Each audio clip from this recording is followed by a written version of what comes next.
La glutamina es un nutriente muy utilizado por el tejido cerebral.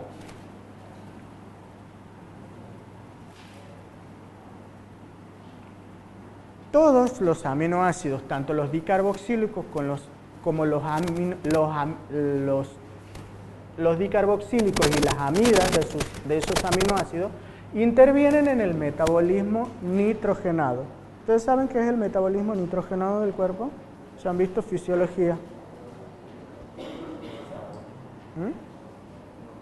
Es el metabolismo de las proteínas y de todas las sustancias que tienen nitrógeno que nosotros ingerimos con la dieta, cómo las metabolizamos y cómo las eliminamos, ¿sí? Además, esos dos tipos de aminoácidos también forman parte de muchas enzimas, como por ejemplo las glicosidasas y las serinenzimas. Los aminoácidos dibásicos son dos. Dibásicos porque tienen dos grupos amino. Son la lisina y la arginina, y el otro que es la histidina. ¿Qué funciones tiene la lisina? Participa principalmente en la reparación de los tejidos, forma parte en la síntesis de hormonas y en el sistema inmunológico. Y la arginina es muy importante para producir una hormona, que es la hormona del crecimiento, y en la reparación del sistema inmunológico. ¿Cómo? La L-arginina, que la toman como suplemento deportivo. ¿Por qué? Porque teóricamente, según lo que dicen los que toman L-arginina, el aumento del consumo de L-arginina aumenta la producción de hormonas del crecimiento. La hormona del crecimiento es lo que hace crecer e hipertrofiar la masa muscular. Por eso los suplementos que contienen altas cantidades de arginina, en teoría, aumentarían la síntesis y la secreción de hormonas del crecimiento. ¿Cómo? Glutamina es otro aminoácido, pero este es el que interviene en la producción de hormonas del crecimiento.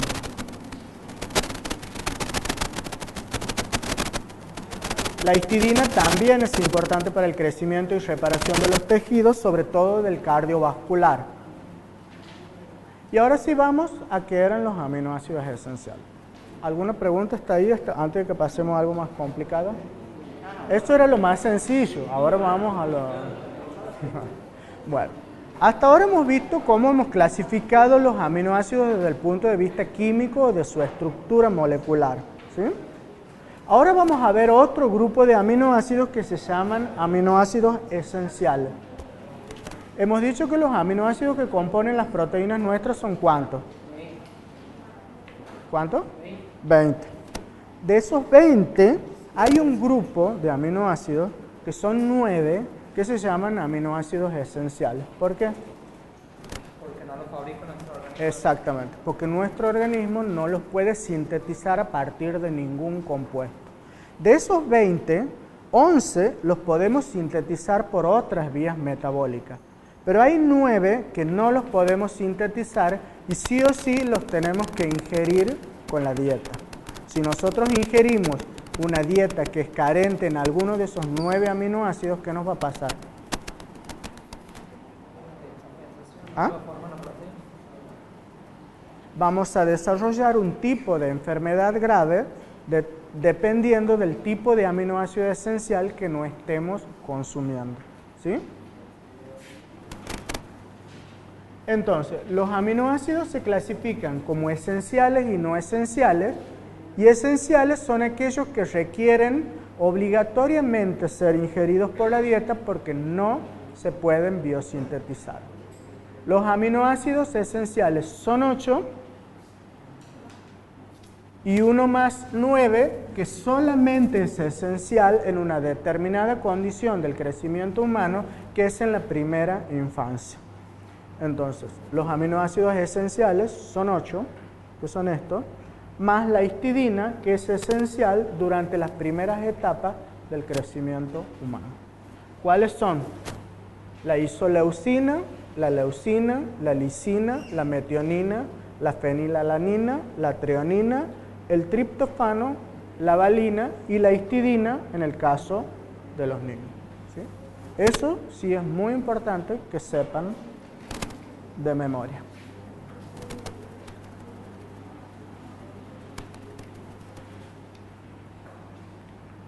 Entonces, los aminoácidos esenciales son aquellos que no los podemos sintetizar.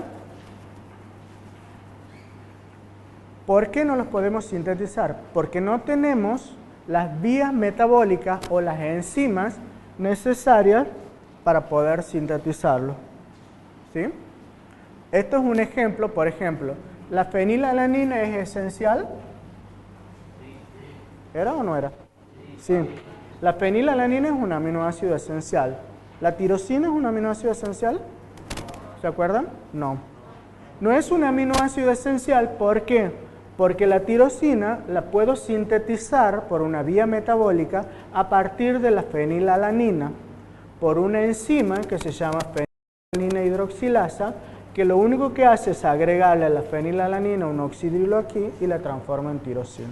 Esa es la diferencia entre un aminoácido esencial y un aminoácido no esencial. Este aminoácido lo tengo que ingerir con la dieta, en cambio a mi organismo lo puede sintetizar por esta vía metabólica a partir de este aminoácido esencial. ¿Sí?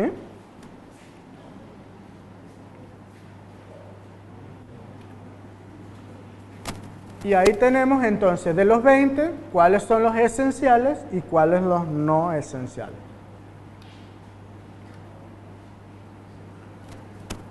En el ser humano los aminoácidos esenciales son 8 más 1, ¿verdad? Pero ese número puede variar. Hay otros organismos como bacterias, por ejemplo, que no tienen aminoácidos esenciales.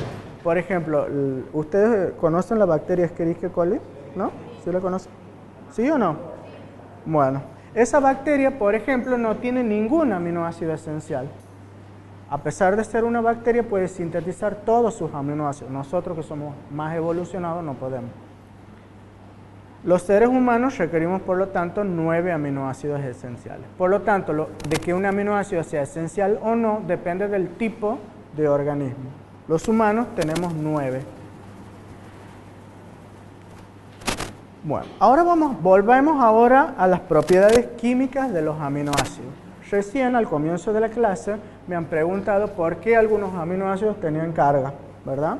Los aminoácidos son un tipo de moléculas que pueden adoptar cargas positivas o negativas y que en determinados medios sólidos, cristalinos, solubles, pueden formar estas moléculas que se llaman suiteriona. Suiteriona es una molécula que tiene dos cargas, una carga negativa y una carga positiva. Y que puede existir en dos formas. Puede existir en una forma que no tiene carga o puede existir en otra forma en la que está con las dos cargas. ¿Sí? Además, los aminoácidos desde el punto de vista químico se denominan compuestos anfóteros. Anfóteros quiere decir que pueden ser ácidos o básicos dependiendo del medio en el que se encuentren. ¿Alguien ha preguntado algo? ¿De qué va a depender entonces que el aminoácido se encuentre con una carga positiva, con su carga positiva o negativa, o con ninguna carga? ¿De qué va a depender? Va a depender de esto. ¿Qué es eso?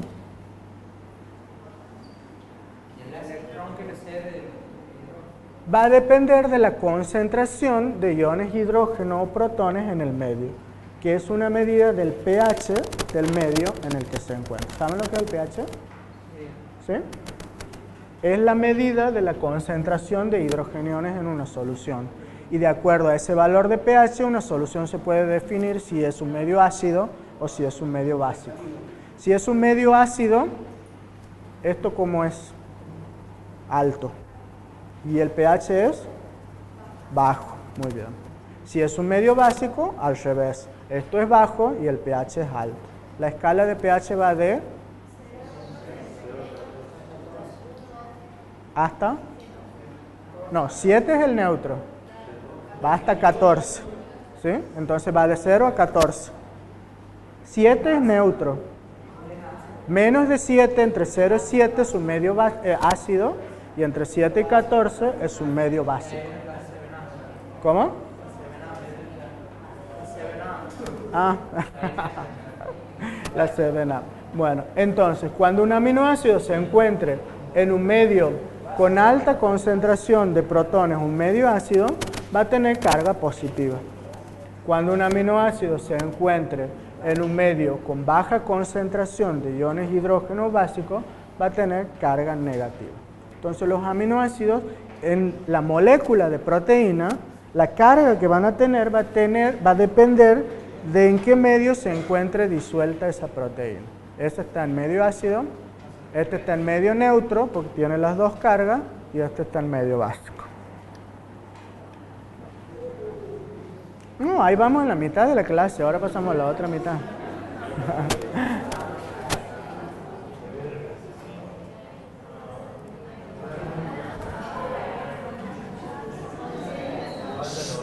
Hagan silencio. Hasta ahí hemos terminado de estudiar entonces. Hasta ahí hemos terminado entonces de estudiar qué son los aminoácidos, que hemos dicho que eran los monómeros que formaban las proteínas. Todo eso era para poder entender qué es una proteína.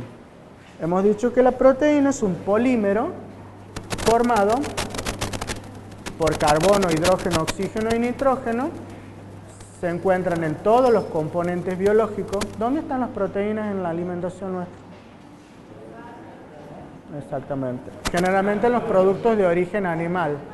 ¿Y vegetal no? ¿No hay proteínas vegetales? También. O sea, las proteínas forman parte tanto de los alimentos de origen animal, vegetal. ¿Qué características tienen las proteínas? Ya las hemos mencionado al comienzo, forman parte de estructura, protección y están constituidas por aminoácidos.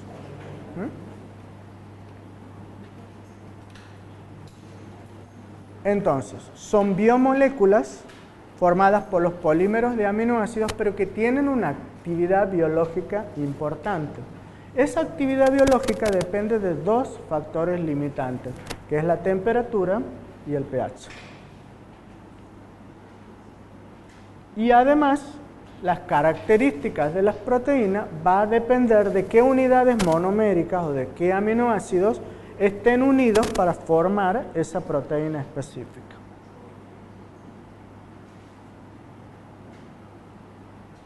¿Cómo hemos dicho que se formaban las proteínas o cómo se unían los aminoácidos para formar las proteínas? ¿Cómo se une un aminoácido entre sí con otro? A través de un enlace, pero ¿cómo? Acá tenemos un aminoácido que es la alanina y aquí tenemos otro aminoácido que es la glicina. Este aminoácido, este es el grupo carboxilo, se une con el grupo amino del aminoácido siguiente y forma un dipéptido. En este caso, el dipéptido se denomina alanilglicina, pues está formado por alanina y glicina, ¿sí? Este enlace es el enlace importante que forman las proteínas y que hemos dicho que se llama enlace amida o enlace peptídico. En este caso, el grupo amino en una proteína siempre se escribe a la izquierda y el grupo carboxilo siempre se escribe a la derecha. Por lo tanto, en una cadena polipeptídica de proteína, este aminoácido que está a la derecha, último en la cadena, se llama aminoácido N-terminal, porque termina con el grupo amino. Y este carboxilo que está al final de la molécula, en el otro extremo, se llama carboxilo C-terminal. Por lo tanto, en una molécula de proteína nosotros tenemos dos extremos. Uno, que es el grupo amino o aminoácido N-terminal, y otro que es el grupo carboxilo o carboxilo C-terminal. ¿Qué hay en el medio? Hay todo el resto de los otros aminoácidos que componen la proteína.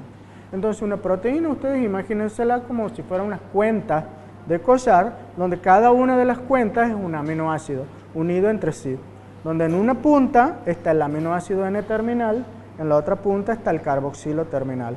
Y en el medio están todos los otros aminoácidos que forman las cuentas del collar. ¿Sí?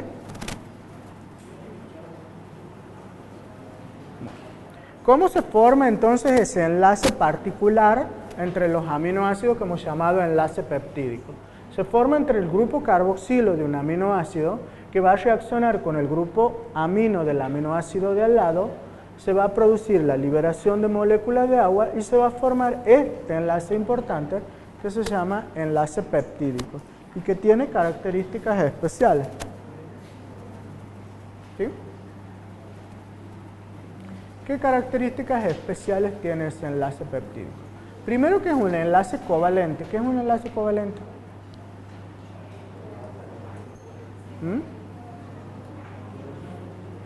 El enlace covalente es el enlace más fuerte que se forma entre dos átomos, ¿sí?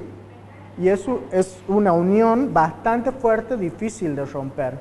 Por lo tanto, el enlace peptídico es un enlace muy resistente que no se rompe fácilmente, ¿sí? Además, como se une ese grupo amino con el grupo carboxilo siguiente, ese aminoácido es tan fuerte como si fuera un doble enlace. ¿Saben lo que es un doble enlace en las moléculas orgánicas? Bueno, ¿dónde encontramos doble enlace? En los hidrocarburos, por ejemplo. ¿Sí? Entonces, el enlace peptídico tiene tres características. Se une un carbono del grupo carboxilo con el amino y el átomo de nitrógeno. Es muy resistente y es un enlace rígido. Rígido significa que la molécula no puede dar vuelta. Si este es un aminoácido, se une con este, la molécula no puede hacer este giro. ¿Sí? ¿Será importante eso para una molécula de proteína? Y yo me imagino que sí, por eso lo estamos estudiando. Si ese enlace es rígido, imagínense ustedes que están formando una cuenta de collar. Y esta cuenta se une con esta cuenta. Solo se puede unir de esta forma. Y este enlace es rígido, no se puede mover. Y después viene una tercera cuenta. Esa tercera cuenta vuelve a unirse con el enlace rígido y así van agregando cuentas tan rígidas que la molécula va tomando una estructura tridimensional muy plegada y rígida. Y esa es la característica de una proteína. Porque si esos enlaces pudieran dar vuelta, la molécula se desarmaría como si fueran las cuentitas de un collar. ¿Sí?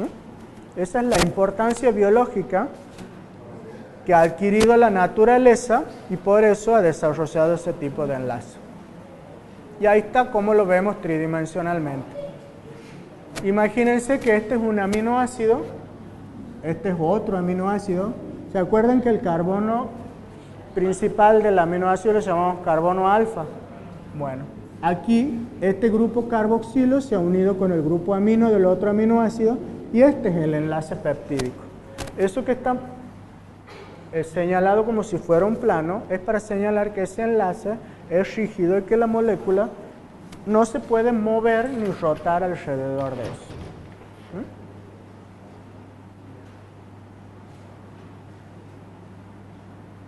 Entonces, de vuelta, esto es una estructura tridimensional. Este es un aminoácido, este es otro aminoácido y este es el grupo amino. Eso que dice no significa que no puede dar vueltas los átomos sobre esto. En cambio, sobre esto sí, porque no son enlaces peptídicos, sino que son enlaces simples. Y ahí viene lo que les explicaba recién. El hecho de que esos átomos de carbono se unan con los grupos amino de esa forma, hace que la molécula de proteína adquiera una estructura tridimensional característica, que va a depender de los aminoácidos que se unan entre sí. Hemos dicho entonces que las proteínas eran polímeros de aminoácidos ¿de cuántos? ¿De más? ¿Ah? No, ¿de más? Exactamente. Los que son las moléculas que están formadas por polímeros de poquitos aminoácidos se llaman péptidos, polipéptidos y las más grandes ya llegan a las categorías de proteínas. Si está formada la molécula por dos aminoácidos era un dipéptido. Bien. Si está formada por tres, un tripéptido, y así sucesivamente, hasta está formada por más de 5, llega a la categoría de polipéptido. 5 pentapéptidos. Y de ahí en más se llama polipéptido. Si pasa de 100 aminoácidos, entonces tenemos ya la estructura de una proteína. 2 aminoácidos, dipéptido. 3 aminoácidos, tripéptido. De 4 a 10 se llaman oligopéptidos. De 10 a 100 polipéptidos. Y más de 100 tenemos nuestra querida proteína.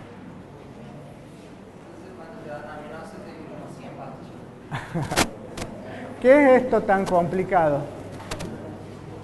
¿Qué es esto? Un di, un tri, un polipéptido, una proteína. ¿Un qué? A ver. Habíamos dicho entonces que en una molécula polipeptídica había un extremo, que generalmente se escribe primero y que es el que tiene el grupo amino, que se llama amino terminal. ¿Sí? Vamos aprendiendo a identificar a la molécula. Entonces ese es el extremo amino terminal. Siempre se escribe primero. O sea, cuando uno quiere escribir la fórmula de una proteína, siempre se escribe el aminoácido amino terminal. El otro extremo se llamaba carboxilo terminal, porque tiene el otro carboxilo. ¿Sí? Y en el medio aquí tenemos varios aminoácidos. Estos que están señalados en gris es la unión de este aminoácido con el siguiente. Es decir, que estos son los enlaces peptídicos. ¿Cuántos enlaces peptídicos hay ahí? ¿Cuántos aminoácidos? Si hay 4 enlaces peptídicos, ¿cuántos aminoácidos hay? 5. Entonces esto es un pentapéptido. Muy bien. Ahí tenemos 1, 2, 3, 4 y 5. Muy bien, hasta ahí ponemos un 10. Ahora quiero que me digan qué aminoácido es este. Esa es la serina. Esta es la glicina. No, esa es la tirosina. Esta es la alanina. Y esta es la leucina. ¿Sí? Entonces, este es un pentapéptido formado por esos 5 aminoácidos. ¿Sí?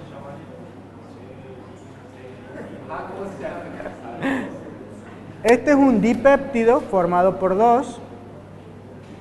Este es un tripéptido.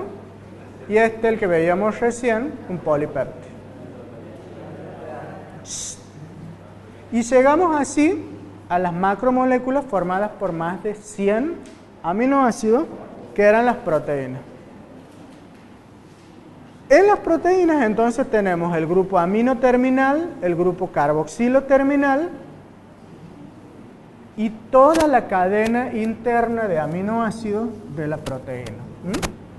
Toda esa cadena interna va a tener una característica especial que va a ser dada por cada una de las características individuales de los aminoácidos. Si la proteína está formada por muchos aminoácidos básicos, va a ser una proteína básica, ¿verdad? Si está formada por muchos aminoácidos ácidos, va a ser una proteína ácida. Si la proteína, por ejemplo, tiene mucha cisteína, la característica del aminoácido cisteína, ¿cuál era?